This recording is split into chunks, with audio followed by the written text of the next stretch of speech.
Not.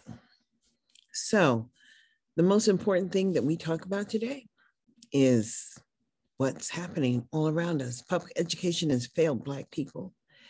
And the mere fact that they have the George Floyd trial that's happening for all Americans to watch, the reality is, what are we really watching and what do we really see?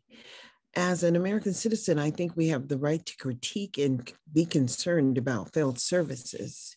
Yet and still, we really don't have the ability to analyze because everybody's working all the time as a young person or as an ill-prepared person. But when you see the system that is basically a wall against you, then what do you say? Because we are all required to pay public taxes and live in America and then have services that are mandatory for our children. And the mandatory services that are for children, well, how do we even ensure? And we've been denied the ability to just ensure that that's happening 24/7. It's not happening. So here we are in 2021 after George Floyd, Stephon Clark. I mean, you could just name the ones that were most heinous in our minds. And then they're saying, well, do we suffer from mental illness? I believe everybody who is in America, who's suffering the understanding of the inability to change the circumstances in which we live in, is a real reality. And as the elected officials are unwilling to deal with the infrastructure, and we know that we have bridges that are so old that are just falling down, roads that need repair. And that's what the federal taxation system is supposed to be for. But yet and still, we should be charging people who run trucks on across the American highways a higher rate. Because even what they're running in trucks is amazing to me. As I seen that one African American man who was hauling a load. He never even questioned what was in that load, but it was unfortunate that so many Hispanic people were in. I'm in a meeting with Zoom. It's my meeting. Anyways, so many Hispanic people were involved in coming to America, really, for free, with no obligations. I mean, that's what we have here. A lot of immigrants are here in America, and that's just so real. And what can we say about that? As immigrant children are eligible for all the services, just as we were when they released African Americans. We were eligible for all the services, not that the services were actually working for us. No, that is not it. What are we talking about? When we can't measure the maintenance of effort of the services that are happening for Black people across the nation. And then we can't talk about it. And then when you start talking about certain things, people cut you off. And I'm saying, wow, what is that? I thought I was an American citizen and had the right to freedom of speech and a freedom of presuming that the devices that I bought one day will work the same way the next day.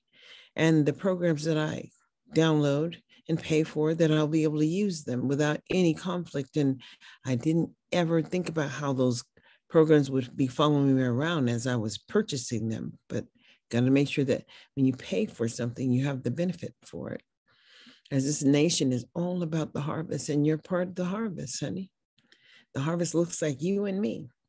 But when we have children, the harvest is our children, as we have to understand what the public school system actually is and what it does. It brings so much wealth to so many contracts and contractors, and who gets to determine who receives those contracts? I mean, because I don't believe it's an open bidding process. I mean, for so long, they've worked to keep us on the bottom, and is where we are today. And some of the heinous crimes you just can't imagine. But guess what? What should we say about any of it? Not sure.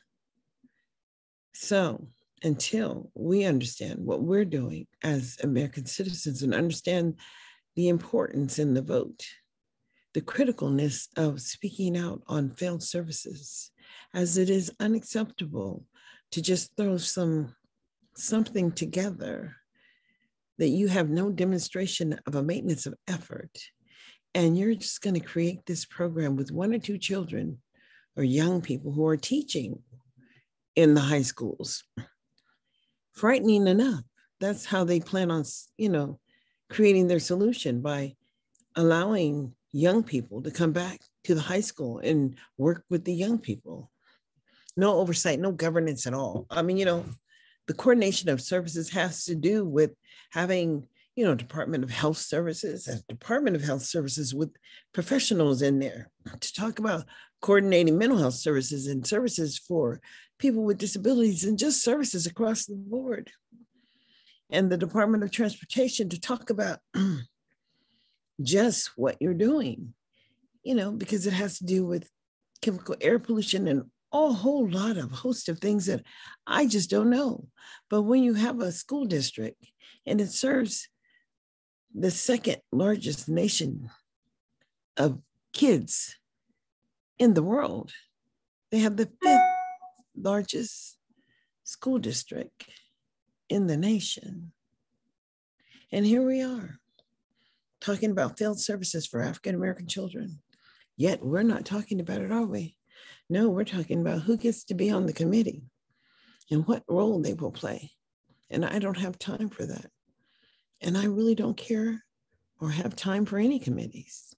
As individually, we stand alone in the world. It's our obligation to benefit. It is our obligation to put the work in. And, when you invest in yourself, it happens. Nipsey says, he had to grind all the time, but he left school in the 8th grade. But we have to talk about what's happening for the young people in the 8th grade and the number of children that are in juvenile halls across this nation, and why are they in confinement, and the number of children who get caught up in accidental gun deaths because they don't even understand that the Western's in death, and they've never even experienced grieving until they do. Grieving is a process. It's real. Okay, so we're talking about loss in America, but we can't establish family values because they don't really exist. So in a nation where we all should be concerned about what's happening, I'm going to tell you, like, subscribe, and follow me on YouTube. Follow me on Facebook. I'm on Instagram. But until we meet again, I say, and I'm on Anchor. Educate yourself, be where you wreck yourself, and that's a real reality. I was trying to figure out who was that coming to our house. That was no one coming here. Mm-hmm. But follow me and educate yourself, because right now is a critical time.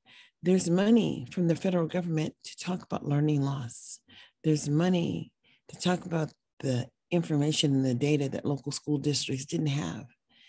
And there's money for juvenile justice programs, but I don't know what that looks like. And we need to understand that the outcomes of public services, when they're invested in a certain community, have to be measured. And if a state can't do it, then the federal government has an obligation to step in and provide that level of support. And that's what I'm waiting to see, because it's obvious that here in Nevada, it's been impossible to transition to equity and to allow all people to join in the capacity building in their own local communities. No, Black people have been locked and boxed out forever. That's why they don't have a Moulin Rouge here, and they don't have the Cotton Club, and they're not commanding.